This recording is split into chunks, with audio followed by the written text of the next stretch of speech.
काली नजर। माँ, माँ। अरे क्या माँ माँ कर रहा है? बकरी का बच्चा है क्या? अरे माँ, मजाक छोड़ो।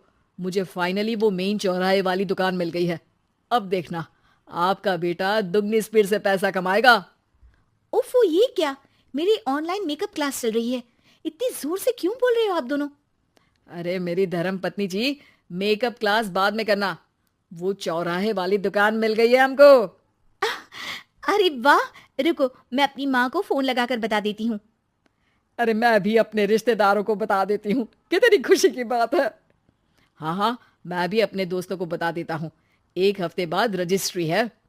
बस, घर में खुशी का मौका था।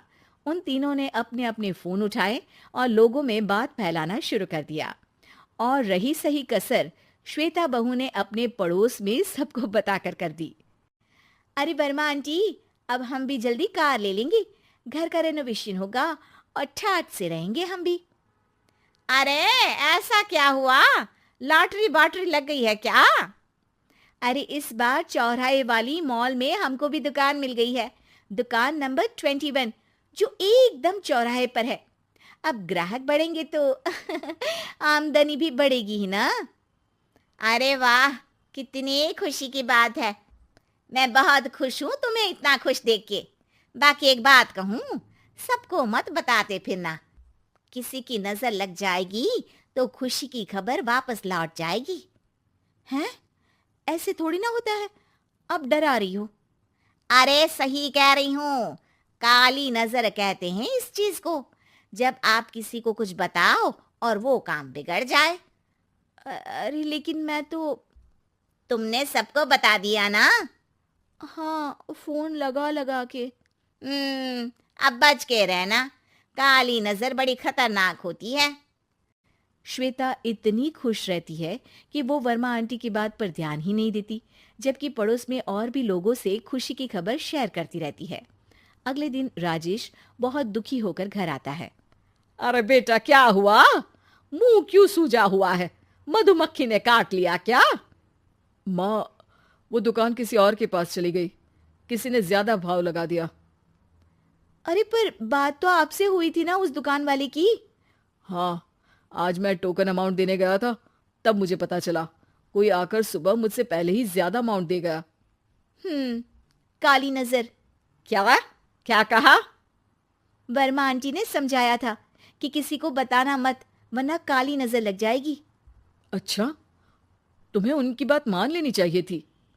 उनकी बात मान लेती, लेकिन उसके पहले ही सबको बता चुके थे ना हम तीनों। अरे अगली बार से ध्यान रखेंगे। कोई भी नई चीज होगी तो किसी को नहीं बताएंगे। तीनों कुछ दिन ऐसे ही रहते हैं, पर एक दिन श्वेता को एक मेल आता है। राजेश, मेरा ऑनलाइन मेकअप कोर्स कंप्लीट हो गया। अब मैं खुद का पार्लर खोल सकती हूँ। अरे वाह, अपने मोहल्ले में ही खोलते हैं। ये जो घर के सामने दुकान है ना, वहीं। हाँ, यहाँ सस्ती भी मिल जाएगी। अगले दिन श्वेता वर्मा आंटी के पास जाती है, मिठाई का डब्बा लेकर। अरे आओ आओ, कैसे आना हुआ? जोर से नहीं बोलूंगी। वो सामने वाली दुकान है ना, वहां मैं अपनी पार्लर की दुकान खोलने वाली हूँ। उसकी मिठाई है। अरे वाह, बहुत बधाई हो तुमको। हाँ, मैं कमाने लगूंगी तो राजेश पर पूरे घर का बोझ नहीं रहेगा ना आंटी जी। ये तो है। पर ये बता कि तूने ये बात किसी और को तो नहीं बताई ना? अरे नहीं नहीं, पिछली बार गलती कर दी थी। काली नजर लगी किसी की और राजेश के हाथ से वो दुकान चली गई थी। सबको मत बताना। चलो मैं चलती हूँ, कल दुकान की बात करने भी तो जाना है। अगले दिन श्वेता दुकान के लिए मालिक से बात करने जाती है। अरे लेकिन दुकान तो हम कल रात को ही किसी को दे चुके हैं। कल ही? हाँ, कल ही। 2 दिन बाद कोई यहाँ पार्लर भी खोल लेगा। अब कहीं और दुकान देख लीजिए। अरे पर हमको भी तो पार्लर ही खोलना था। हाँ भाई, ये एक ही दुकान है। आधी आधी तो नहीं दे सकता ना मैं। राजेश और श्वेता घर पर हताश होकर आ जाते हैं।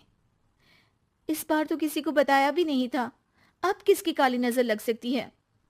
सुनो, तुमने माँ को बताया था क्या? अरे कैसी बात कर रही हो? माँ की नजर थोड़ी ना लगेगी। पक्का तुमने किसी को नहीं बताया था ना? सिर्फ वर्मा आंटी को बताया था।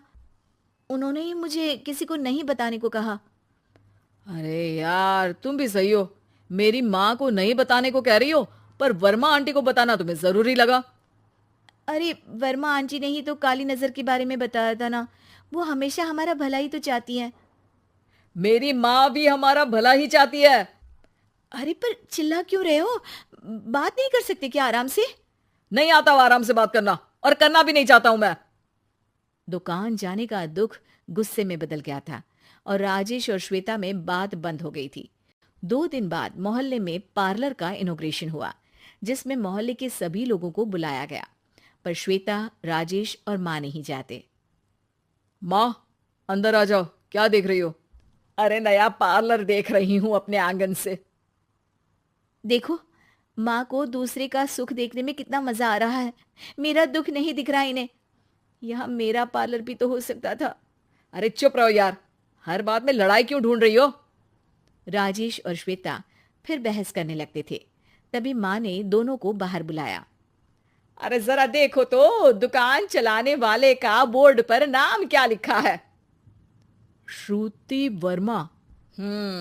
गाड़ी निकाले बेटा, हमें कहीं जाना है। काली नजर का इलाज कराने? राजेश अपनी बाइक निकालता है। तीनों ट्रिपलिंग कर रहे हैं।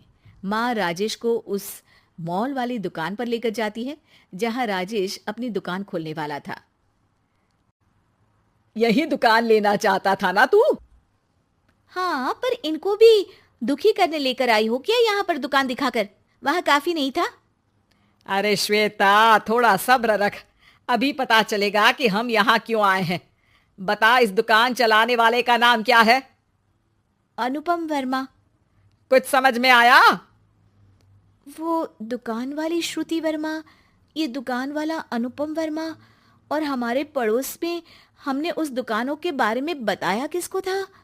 अब वर्मा आंटी को। मतलब वर्मा आंटी ही हमारा काम बिगाड़ रही है? नहीं नहीं, ऐसा नहीं हो सकता। ये बस इत्तेफाक है।